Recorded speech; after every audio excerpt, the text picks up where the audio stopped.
Gente interessante compartilhando experiências extraordinárias. Um olhar diferente sobre temas do nosso cotidiano, na perspectiva de quem tem muito o que dizer. Leve, reflexivo e inspirador.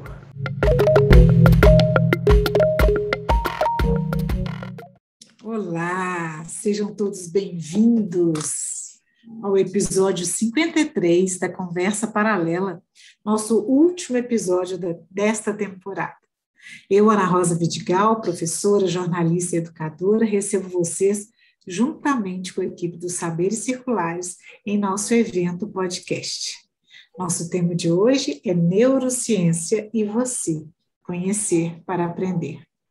Só conseguimos mudar aquilo que conhecemos. Uma das formas da neurocientista Paula Prado nos mostrar como somos e como nos comportamos é entendendo o que podemos aprender para conhecer e transformar. Aprender como nosso cérebro funciona e saber interpretar, por exemplo, como nossas decisões são baseadas muito mais na emoção do que na razão, sem que nos demos conta disso. E em que isso nos afeta na vida cotidiana.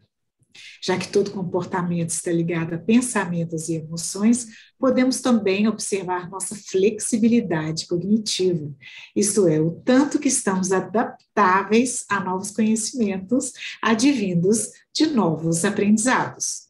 Praticar mudanças e, consequentemente, transformações. Venha conosco se aprofundar no instigante universo da neurociência e já se preparar para a nova temporada do podcast Aprendizados a Seguir. Vem então conosco nesse episódio Paula Prado, professora de ensino superior e mestre em neurociência. Boa noite, Paula. Boa noite, Ana Rosa. Prazer imenso estar aqui. Seja muito bem-vinda, Paula. Nossa, nós temos um assunto hoje, hein, Paula? E assunto interessante, né, Ana Rosa? Muito interessante, muito instigante. Quem veio participar ao vivo, a casa é sua. Quem está ouvindo de casa, nossa alegria por vir conosco. E para quem compartilha com quem mais puder gostar, nossa gratidão imensa por fazer circular saberes conosco. Deixe suas perguntas e comentários no chat, responda ao nosso formulário de opinião e participação com certificado durante o evento. Fique à vontade, puxe a cadeira e vamos papear. Então, Paula, a gente podia começar com o que é a neurolinguística, de uma maneira geral. O que você acha? Como você preferir. Então, boa noite a todos, né? É um prazer imenso estar aqui. E para falar de um tema que é não só a minha formação, meu trabalho, mas é algo que eu gosto muito de fazer.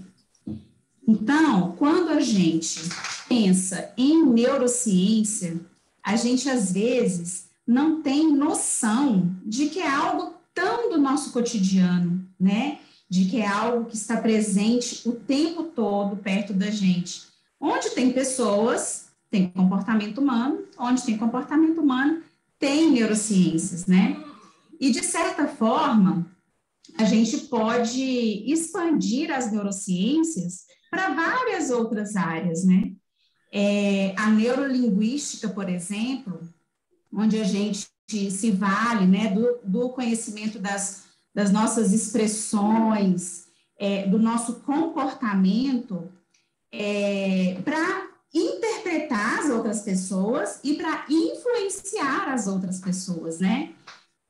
Não sei se você costuma falar de programação neurolinguística, né, Ana Rosa? Mas é algo que as pessoas me perguntam bastante, né? Porque é tudo que a gente expressa e como nós, enquanto seres humanos, tudo que a gente expressa está envolvido com o nosso comportamento, então digamos que a neurolinguística está envolvida com tudo que a gente faz, né? E com todos os nossos comportamentos.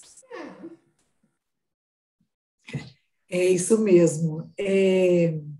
Eu acho instigante essa possibilidade, né, da gente pensar a neurociência em várias áreas do conhecimento, sobretudo a linguística, né, que é a minha especialização, o caminho que eu fiz até hoje nos estudos sobre a palavra, né? E recentemente assisti um filme que o personagem dizia: o que nós temos é a palavra, no sentido de cuidar dela, sabe? No sentido de perceber a força e o poder que a gente tem com as palavras, como a gente pode realmente, como você falou, influenciar as pessoas. E aí eu quero vir num post recente seu que fala, você tem uma página, né, Paula? Você podia falar um pouquinho da sua página para nós? Eu tenho um Instagram de neurociências que foi um projeto que começou no ano passado, bem lá no inicinho da pandemia, onde eu queria levar essas informações que eu acho que são tão relevantes e que as pessoas às vezes têm tão pouco acesso, né, de maneira mais acessível para todo mundo, de maneira onde a gente pudesse, onde eu pudesse transmitir tudo que eu sei, onde eu pudesse transmitir todo o meu conhecimento de neurociência de maneira descomplicada, né? Como professora, eu acabei podendo desenvolver essa habilidade de passar esse conhecimento para os alunos de maneira que eles tivessem mais condições de absorver essa informação numa linguagem mais do cotidiano, né? Então, eu tive essa proposta e achei que seria uma boa oportunidade, uma vez que rede social é muito divulgada e muitas pessoas acessam, né? Quase todo mundo tem rede social hoje em dia. Então, a minha proposta foi essa. Depois do tempo, Ana Rosa, as coisas mudaram um pouquinho, porque inicialmente a minha proposta era só de divulgar pontualmente algum assunto, né? E depois eu vi isso como uma ferramenta de trabalho, sabe? Eu achei que eu poderia expandir isso para cursos mesmo, cursos online, onde eu poderia alcançar muito mais pessoas, né? Que a minha proposta hoje com o Instagram é essa, é de levar o conhecimento gratuito e esporadicamente eu ofereço cursos para as pessoas que quiserem se aprofundar no assunto. Muito interessante. É justamente esse entusiasmo com a sua página que me fez desejar muito que você viesse conversar com a gente aqui hoje. Porque eu acredito muito numa divulgação científica em que as pessoas percebam seriedade, comprometimento e também a possibilidade de diálogo, de conversar com aquilo que está sendo apresentado, a circularidade dos saberes mesmo, né? Essa possibilidade de a gente se formar, aprendendo permanentemente. E um dos posts recentes seus lá, que eu gostei muito, você fala sobre o espelhamento. Você usa até uma brincadeira com o Botox, né? Que eu achei bem curioso. É uma questão bem interessante, né? E você diz o seguinte, você escreve o seguinte: o que você estiver vivenciando e, consequentemente, expressando, as pessoas à sua volta também vão experienciar de certa forma. E aí a pergunta que eu gostaria de fazer a você, muitas vezes a gente tem aquelas ditos populares, né, que são sabedorias ancestrais, posso dizer assim, de uma determinada cultura. E a gente ouve dizer, num determinado tempo também, que é importante a gente ver com quem a gente anda para saber quem a gente é. E eu poderia fazer esse paralelo entre o espelhamento e a importância das companhias que a gente tem pelo funcionamento do cérebro na neurociência? De certa forma, sim. Eu vou começar até questionando para vocês entenderem. Quando a gente está na escola, na faculdade, geralmente há afinidades entre as pessoas, né?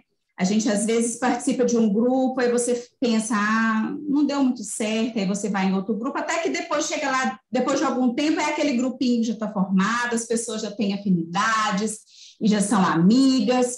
Então, o que acontece é exatamente isso.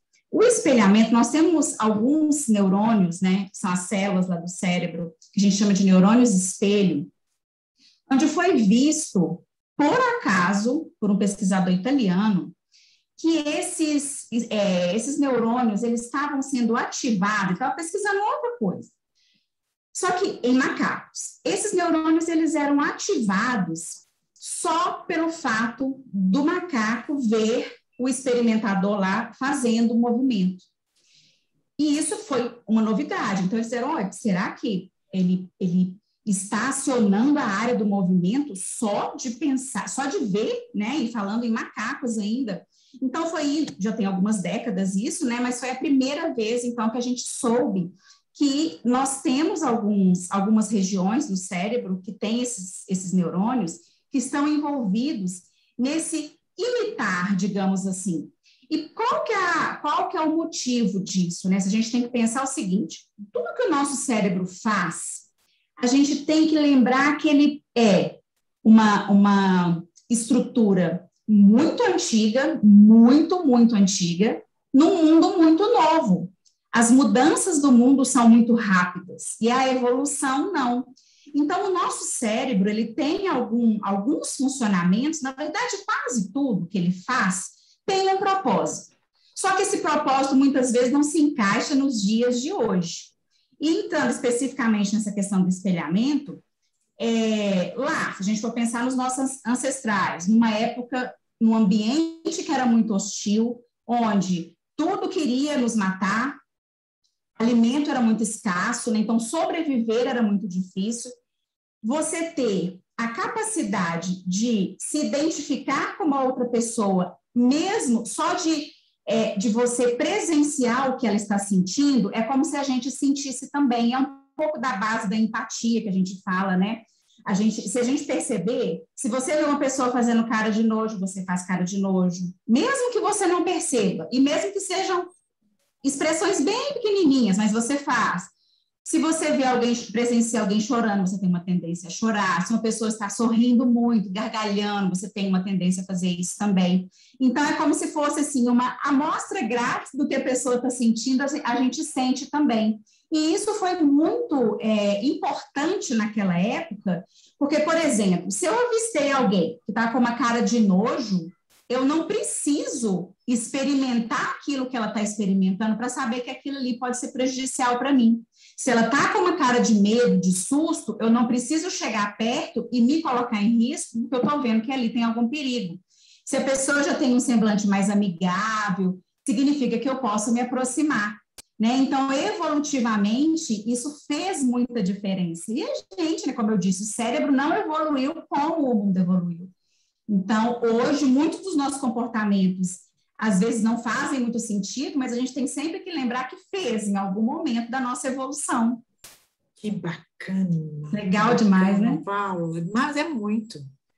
E aí eu me recordo são vários aspectos, né? Pessoal, vocês ficam à vontade para colocar pergunta aqui no chat para a gente, tá? São coisas do nosso cotidiano que a gente vai trazer aqui.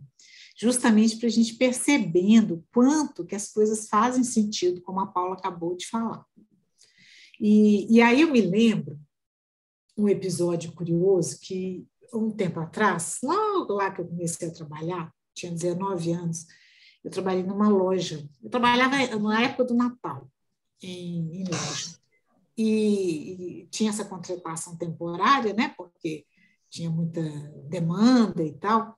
E eu me lembro que eu fui treinada, na época, para o seguinte: eu não deveria mostrar muitas opções de um tal produto. Uma ou duas, talvez. Porque, caso contrário, o comprador se perderia nas opções. E ele iria embora sem comprar porque se sentiria angustiado em ter que escolher. Você fala sobre o paradoxo da escolha. Isso. E isso é bem real, né, Paulo? Quando a gente vê que tem muitas opções, a situação fica assim bem tensa, né? Como que lidar com isso? É difícil mesmo, né? Às vezes, claro que algumas pessoas vão ter mais, outras menos, mas de um modo geral, o neuromarketing aborda muito isso também, né? De um modo geral, 3, 4 opções, né?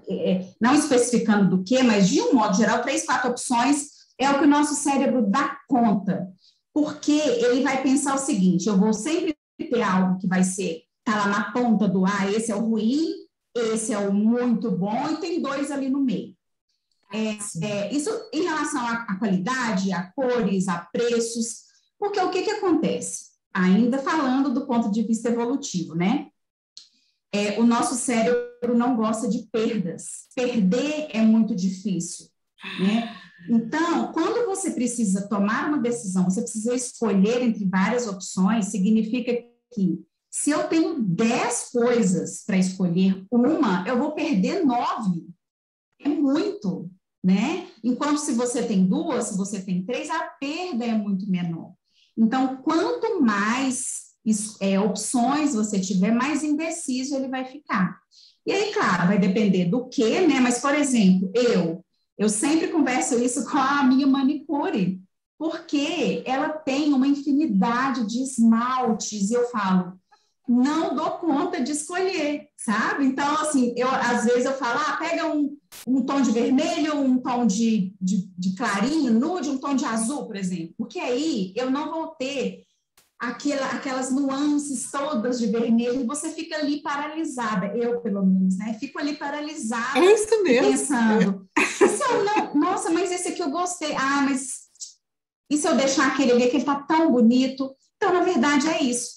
Na verdade, é a perda que que o nosso cérebro, ele resiste, né? Ele não quer perder. Então, quanto mais opções eu tiver, isso vale para tudo, né? Em restaurantes, por exemplo, quando o menu é muito farto, com muitas opções, muitas vezes as pessoas ficam paralisadas, elas não escolhem, né? Então, isso que você aprendeu é o que a gente ensina no neuromarketing mesmo, né? De que muitas opções vai fazer com que a pessoa, às vezes, saia sem levar nada.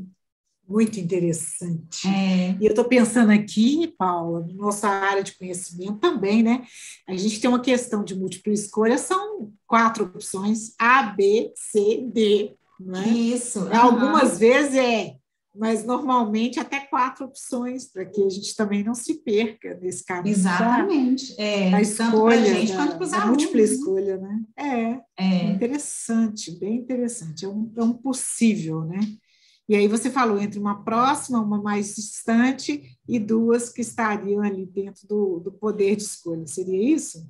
Isso, exatamente. Se for em relação a preço, 3 a 4 seria o ideal mesmo, porque a gente fala de ancorar o valor, né? Então, por exemplo, a pessoa está ali para escolher vinhos.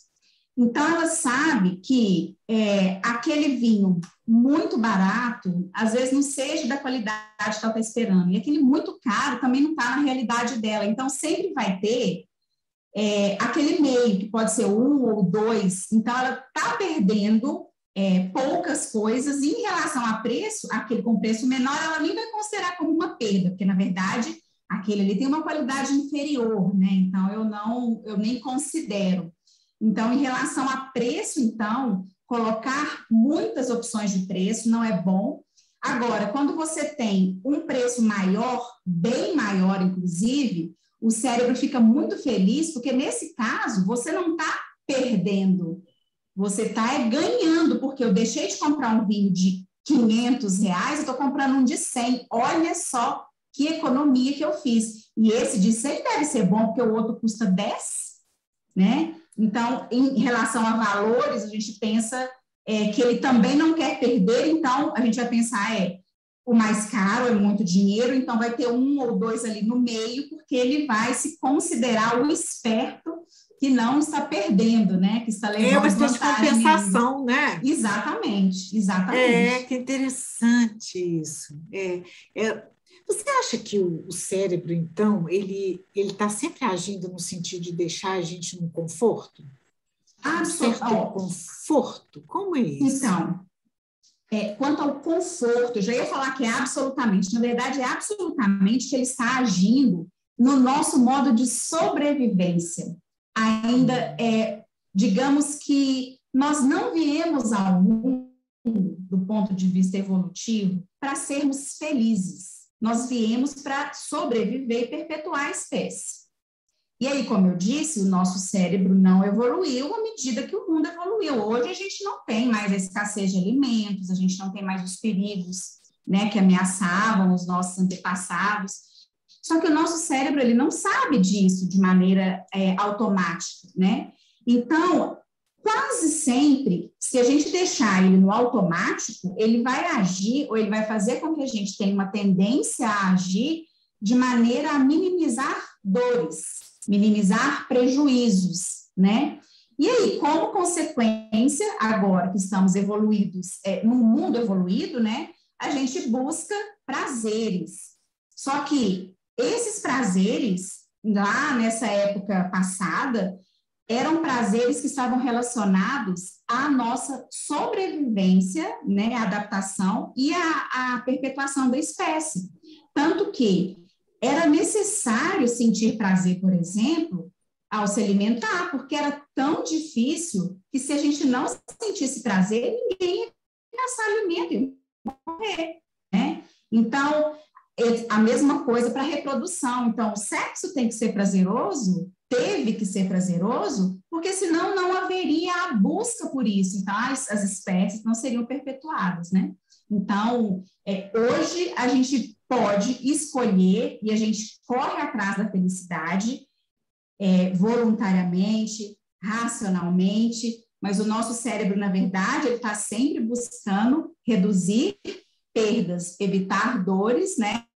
E está sempre no modo de sobrevivência. Interessante. E aí, quando a gente escuta uma expressão do tipo sair fora da caixa, tem a ver com isso, Paula? Tem a ver com isso. O que é esse sair fora da caixa? Eu fico um pouco implicada com essas expressões, sabe? Então, eu tenho também uma certa resistência, às vezes, em aderir assim, a essas expressões que ficam muito na moda, porque às vezes são mal interpretadas. Mas do ponto de vista do que a gente está falando aqui, o nosso cérebro, então, é o seguinte, já contei para vocês que ele fica no modo de sobrevivência, né? Então, é sobreviver, não ser comido, sobreviver e perpetuar a espécie. Quase tudo, na verdade, gira em torno disso, né? A gente que vai fazer esse amadurecimento e levar as coisas para outros lugares. E tudo que ele faz, desde lá, desse período todo de evolução, é muito custoso do ponto de vista de energia mesmo. Energia do ponto de vista químico, que o nosso cérebro tem que produzir, o nosso corpo todo tem que produzir energia, né, para as células se manterem, e do ponto de vista de energia cognitiva mesmo. O funcionamento do cérebro é complexo. Se a gente pensar o tamanho do nosso corpo, o corpo é grande, o cérebro é uma parte bem pequena do corpo, e ele consome 25% de toda a nossa energia.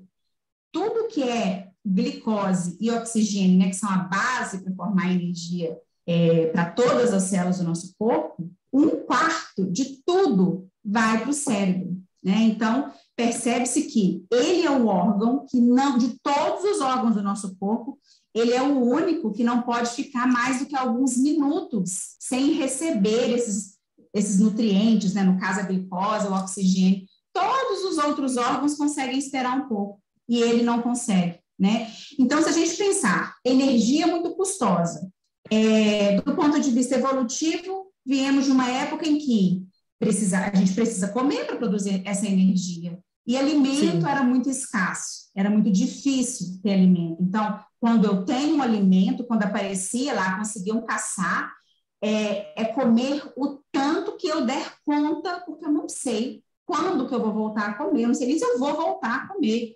Né? Como eu disse, a gente é pautado nesse modo de sobrevivência mesmo. Então, quando a gente fala de pensar fora da caixa, vamos imaginar o seguinte, você está numa tribo pequena, porque eram poucas pessoas, 20 a 30 pessoas só, não dava para... Era nômades, né? Não tinha como ficar saindo com muito aquela tribo gigante, então eram poucas pessoas, e todo mundo junto, todo mundo se apoiando, em cooperação. Então, por isso que a gente tem tanto medo de julgamentos também, né? Porque nós precisávamos de aceitação do grupo. Se o grupo nos excluísse, era condenação à morte, não tinha o que fazer. Então, lá naquela época, se a gente fizesse algo de diferente, aquilo podia ser fatalmente a destruição daquela pessoa. Se algo que a tribo não aceitasse, se eu fizesse algo que, igual hoje a gente fala muito em correr risco, vamos nos expor mais aos riscos, né? Vamos correr riscos. Só que naquela época, tudo que a gente evitava era correr riscos. Era a coisa que mais poderia ser prejudicial, custaria a minha vida. Então, é muito difícil para o cérebro sair dessa acomodação. Tanto que esse funcionamento dele que eu falei nesse modo de sobrevivência é um modo automático, que é exatamente o que leva aos hábitos, né? O nosso cérebro, tudo que ele puder automatizar para fazer com que aquilo ali já seja previsível, melhor. Então, ele até gosta de novidades, mas experienciar, viver a novidade, que é o sair fora da caixa, é algo muito difícil ainda para ele aceitar. Eu estou falando do cérebro como se fosse assim, uma pessoa. É claro que estou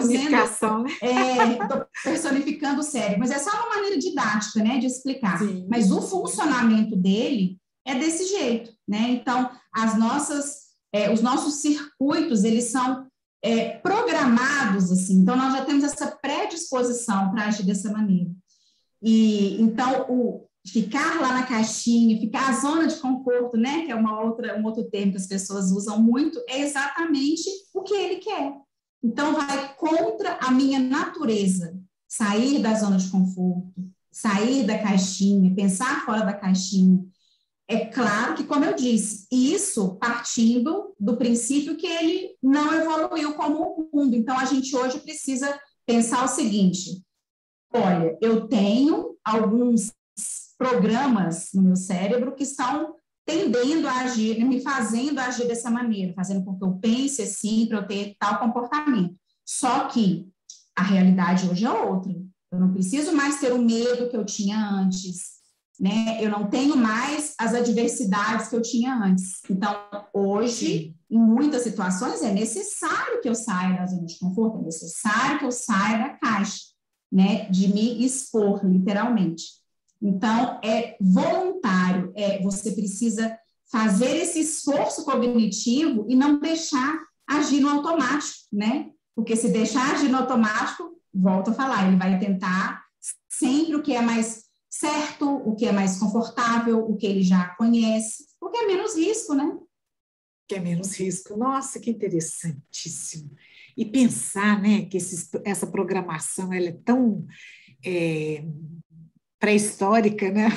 Exatamente. E que a gente traz isso durante a nossa trajetória, e por mais informatizados que sejamos, ainda lidamos com alguns comportamentos mesmo, né, advindos de pensamentos e sentimentos, que vão encontrar aí suas raízes, sua precedência há muito.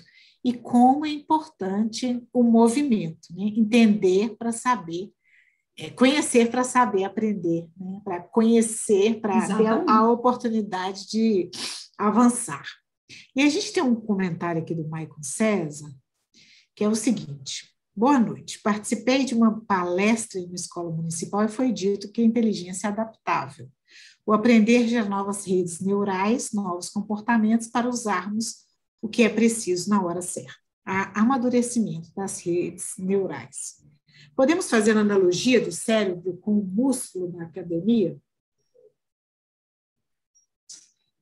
Podemos fazer essa analogia, sim, porque o músculo, ele tem algumas propriedades, né? A gente fala que o músculo ele tem uma capacidade de ser elástico, que é aquilo de ele vai e volta, só que ele tem uma outra propriedade também, que é de ser plástico, que é de se moldar, né, as situações que ele foi imposto. E o cérebro, a capacidade mais impressionante, mais maravilhosa do cérebro é o que a gente chama de neuroplasticidade, que é exatamente essa capacidade que ele tem de se adaptar às situações. O cérebro, ao longo de toda a nossa vida, ele é moldado, né? Ele não é como os outros órgãos, que ele nasceu, vai só crescer em tamanho, mas é tudo igual. Não. Então, a cada experiência, tudo que nós vivenciamos, tudo que a gente tem de aprendizado, de memória, tudo isso vai formar circuitos do nosso cérebro, né, que eu costumo chamar, para ficar mais fácil de entender, de como se fossem trilhas, que quanto mais eu exercito aquilo ali, então, assim como o músculo, eu vou condicionando aquela região do cérebro, como se eu passasse muitas vezes na mesma trilha, a ponto de eu abrir aquele espaço, e agora é muito mais fácil passar por ali. Eu não preciso mais ficar afastando os matos, né? Quanto mais eu passar por ali, mais eu condicionei aquele local. Quanto mais eu fizer, eu repetir alguma ação, não é só a repetição, tem outros fatores que interferem, né? Questões emocionais também, mas é isso que acontece nessas redes do cérebro, né? Elas são adaptáveis, e quanto mais eu uso, melhor elas ficam, né? Isso tanto para o bem quanto para o mal, infelizmente, porque a gente sabe que, se a gente for pensar em hábitos, tem hábitos que são maléficos, são ruins, né? Que a gente às vezes nem gostaria de ter, mas porque a gente, de tanto fazer repetidamente aquilo, ele acaba fazendo esse mesmo processo que eu acabei de explicar. Pois é, e eu estou pensando aqui, o Michael te agradeceu. Obrigado mesmo. Gostei muito também dessa explicação.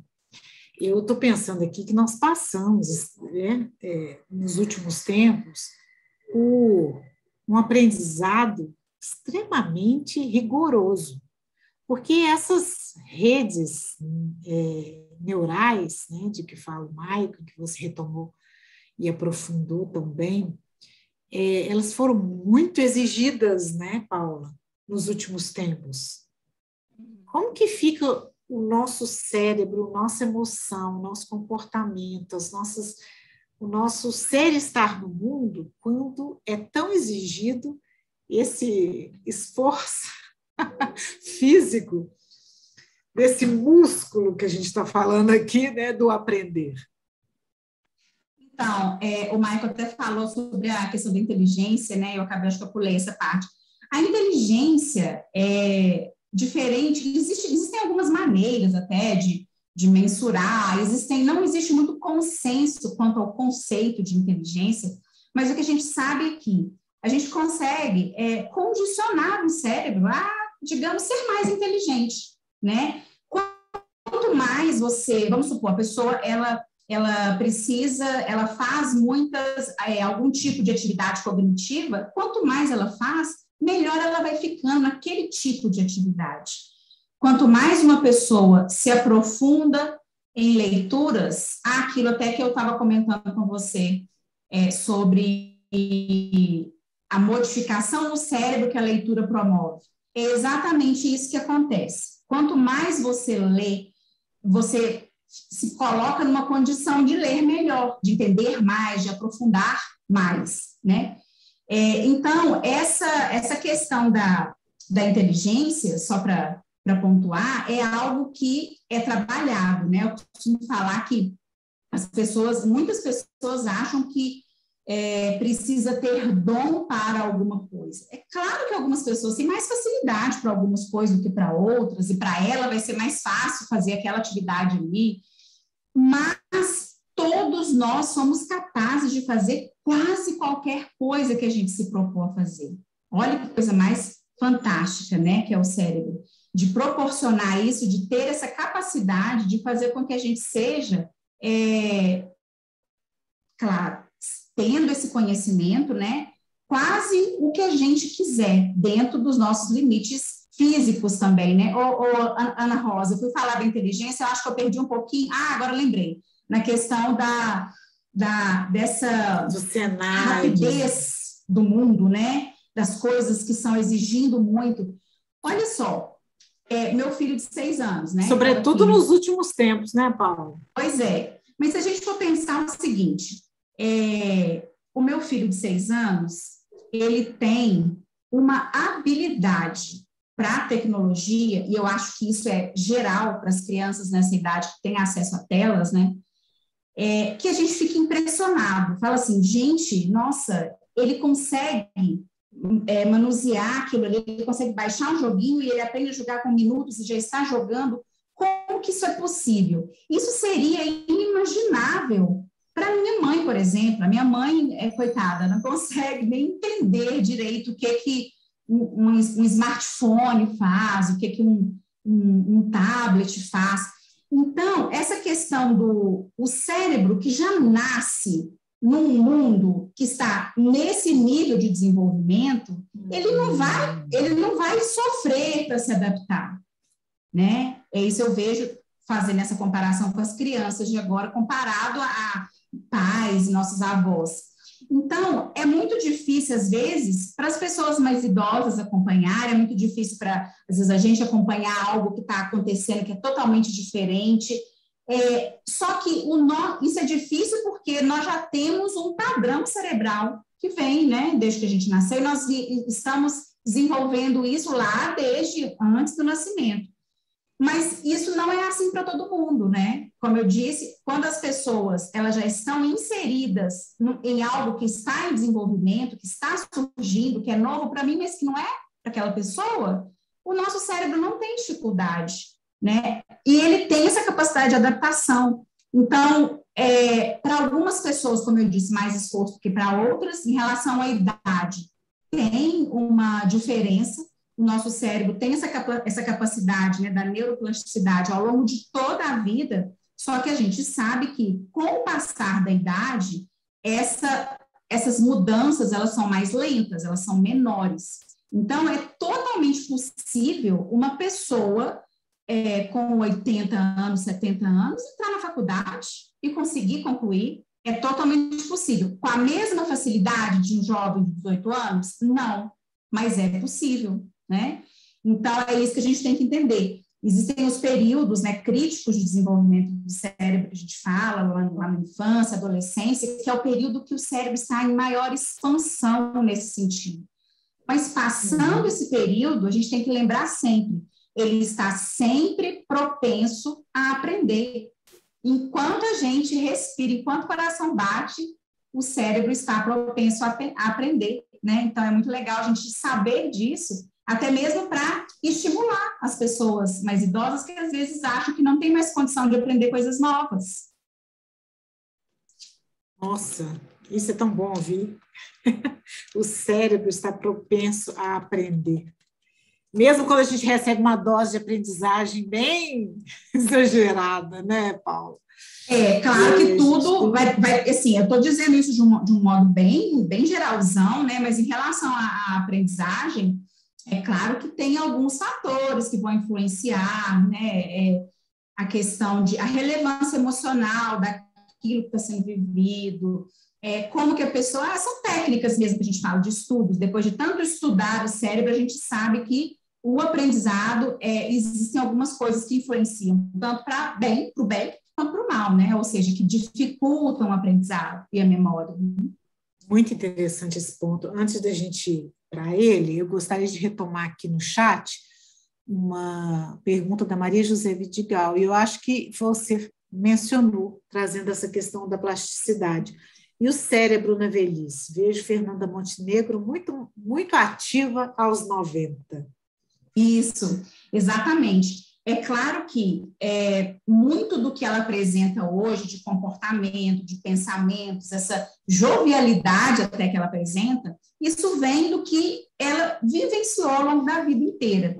É muito difícil querer que uma pessoa, às vezes, de 90 anos, que não teve acesso a muita informação, que não socializou muito, é muito mais difícil que essa pessoa tenha uma desenvoltura e a capacidade de conversar de qualquer assunto, como a Fernanda Montenegro tem. Só que isso já é uma bagagem dela, né? Então, eu não sei que dia que foi, eu não escutei, mas eu vi que ela passou na televisão. Eu ainda pensei, falei, gente, ela conversa assim com uma imponência, né? Uma coisa tão bacana de ver, essa capacidade do cérebro, então, essa plasticidade que faz com que a gente tenha, nós estejamos propensos ao aprendizado ao longo de toda a vida. Muito bem. E esse aprendizado ao longo de toda a vida, e você chegou a mencionar algumas estratégias em relação a isso, uma delas, muito importante, é dar significado ao aprendizado, né? Porque já que ele é um esforço físico, e já que ele mobiliza tanta energia, é importante que a motivação para isso também aconteça de uma maneira conjunta, né? Não estou dizendo aqui que o aprendizado vai ser um prazer sempre, porque é um esforço em alguns momentos, né? Uma situação que você vai se dedicar e vai se comprometer com aquela dedicação. Mas é preciso que ela tenha sentido, para que isso, por isso que a gente fala tanto em aprendizagem significativa, né? Para que ela tenha sentido naquele contexto e que nos permite avançar dentro dos níveis, né, de conhecimento, do aprendizado que a gente está estabelecendo, de uma maneira mais inteira, talvez, né? Sim, essa questão do aprendizado está relacionado com a motivação. Digamos que o principal, não sei se é o principal, mas um dos principais instrumentos para a aprendizagem é a motivação. Então, quando você atribui um significado, um motivo, né, um porquê aquilo ali, que você entenda mesmo esse porquê, né? Por isso que para as crianças, às vezes é mais difícil, porque é difícil, às vezes, elas entenderem por que ela tem que aprender aquilo ali, não faz muito sentido para ela. Mas nós, enquanto adultos, a gente sabe que por trás daquilo ali, mesmo que às vezes esse motivo, em alguns casos, seja só, eu estou na faculdade, eu tenho que cumprir essa carga horária, essa disciplina, eu tenho que obter nota, então eu tenho que fazer prova, consequentemente eu tenho que passar.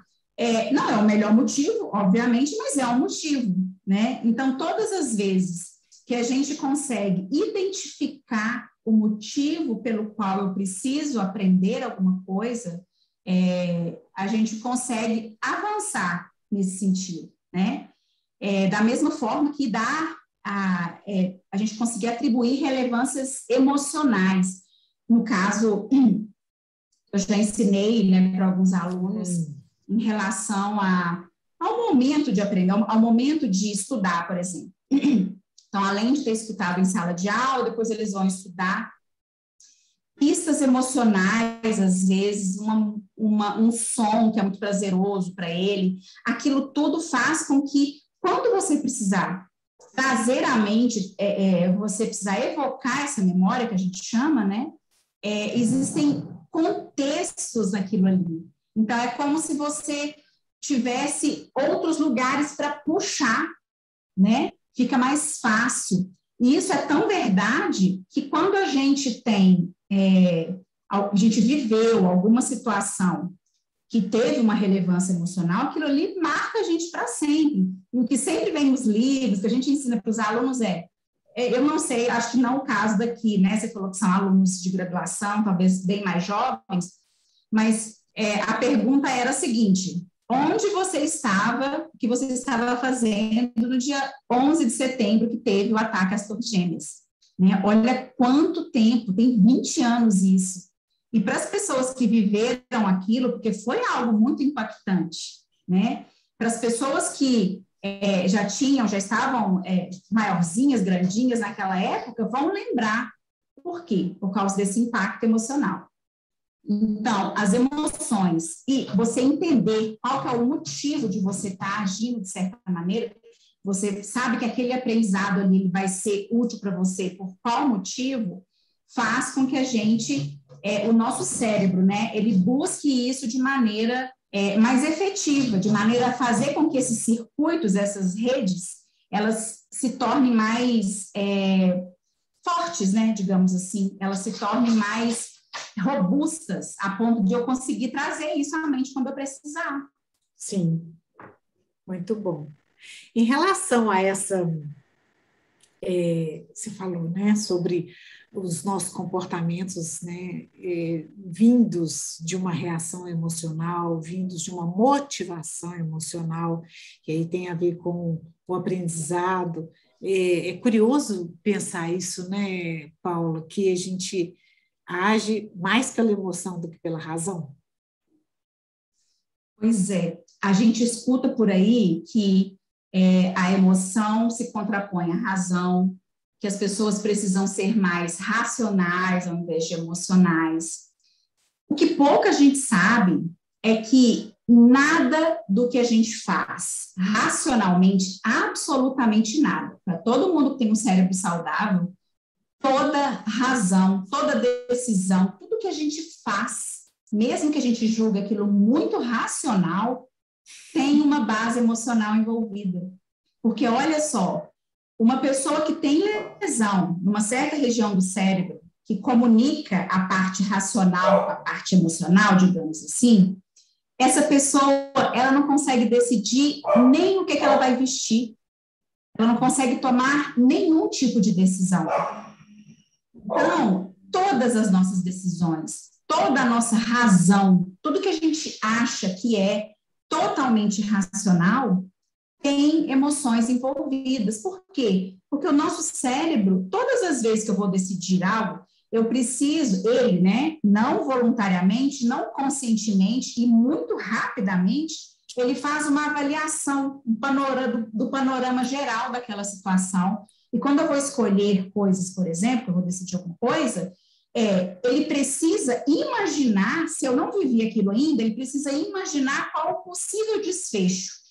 E ao imaginar isso, ele vai pensar na emoção que ele vai sentir, que eu vou sentir, e a partir disso ele decide. Se é uma situação que eu nunca vivi. Se é uma situação que eu já vivi, ele vai se basear naquilo que eu já vivi. Por isso que, às vezes, a gente vive uma experiência ruim uma vez, e depois você fala, gente, tem tanta chance disso dar certo, mas você fica com aquele pé atrás. Por quê? Porque o cérebro, ele experimentou aquilo uma vez e não foi bom. Então, ele vai tentar sempre negar que aquele caminho ali seja um caminho melhor. E, às vezes, você está olhando do ponto de vista racional, né? Então, toda razão tem base emocional, né? E isso a gente sabe de maneira bem concreta por causa dessas pessoas, né, que têm às vezes um tumor e tem que retirar, fica logo atrás da testa aqui, do osso da testa, que é a região órbito-frontal que a gente chama.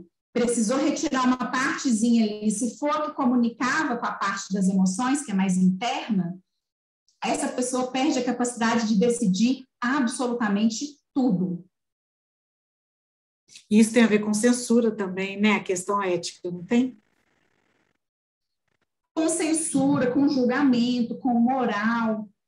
Porque se a gente pensar, tem um caso muito emblemático na neurociência, quando a pessoa vai estudar neurociência, digamos que é a primeira coisa que a gente escuta de história, assim, né, isso já tem mais de um século já, de um operário que sofreu um acidente na construção de ferrovia, onde ele teve uma barra de ferro atravessada, ela atravessou a bochecha, passou pelo olho e saiu aqui em cima. Ela literalmente saiu, levando tudo que estava no caminho. Então, levou, né, arrebentou o olho da pessoa e a uma distância de metros ali dele. E esse cara, chama Phineas Gage, ele caído lá, todo mundo aquele barulho, foi lá olhar o que estava acontecendo, ele caído no chão e todo mundo já tinha, ele mexia com pólvora, né, para explosão de rochas, então todo mundo tinha imaginado o pior. Ele estava consciente no chão, claro, com dor, mas ele estava consciente, então nem a consciência ele perdeu.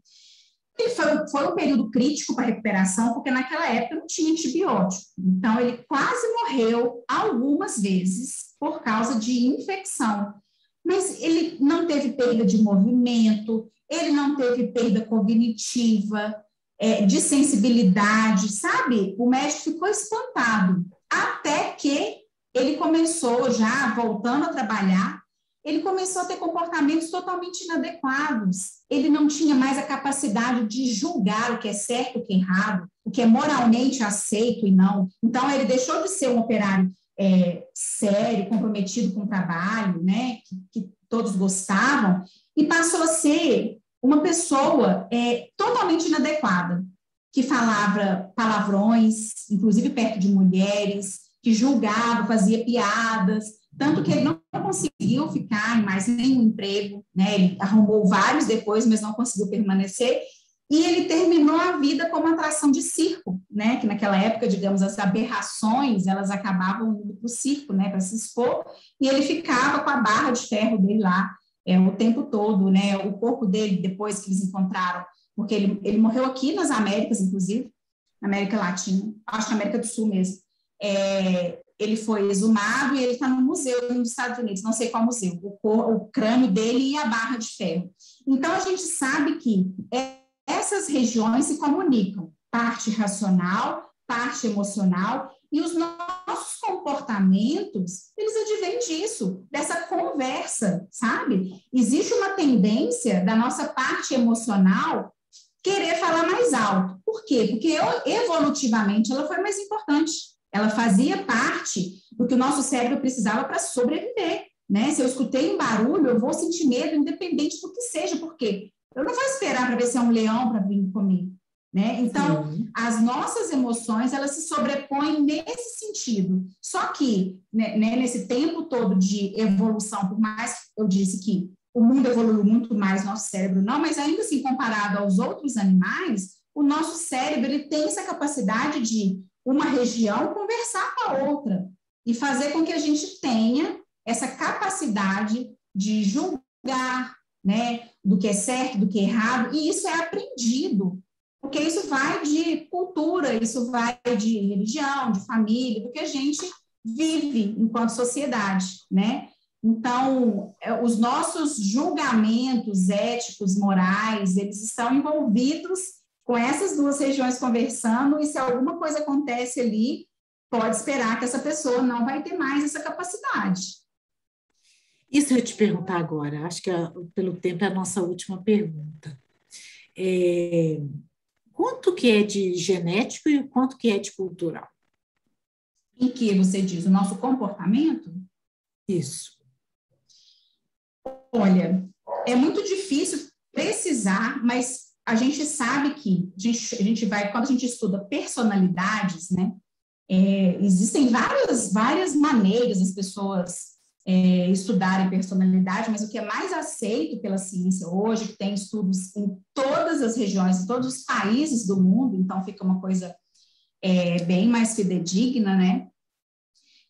A gente sabe que a nossa base genética, ela prediz pelo menos 50% do que a nossa personalidade expressa.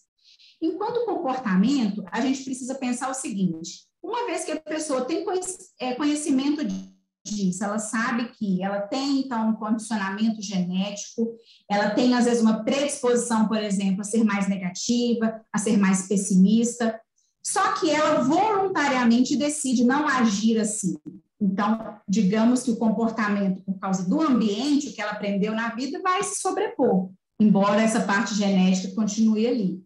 Mas se a gente fosse atender os instintos, né, e o que a gente aprende de uma maneira bem básica, pelo menos 50% é genético e, né, 50% ou um pouco menos é ambiental, né, é o que a gente viveu, a nossa história de vida, ambiente familiar, enfim, né, tudo que vem de fora. É interessante pensar assim, né, porque isso dá uma ampla perspectiva da transformação, né, pela formação. Exatamente. Que a gente assume. Pois é, porque quando eu falo de personalidade, o que eu gosto sempre de deixar claro é exatamente que quando a gente fala pelo menos 50% é genética, a pessoa pensa, nossa, é muito, é difícil então eu mudar algo que pelo menos a metade está condicionado nos meus genes. Só que não, é exatamente por se conhecer e saber que aquilo ali é genético, você consegue se aceitar e agir contrariamente àquilo, se for, né, se você quiser algo, algo que você não gosta no seu comportamento, na sua personalidade, no seu jeito de ser no mundo, com as pessoas e com você mesmo, você consegue voluntariamente modificar esse comportamento. E isso é sensacional, né?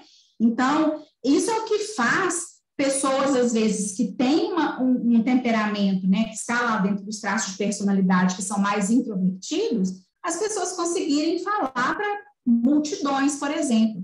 não é porque a personalidade mudou, ela mudou foi o comportamento, porque ela entende que ela tem aqueles traços, mas que ela consegue racionalmente, voluntariamente, agir contra, né?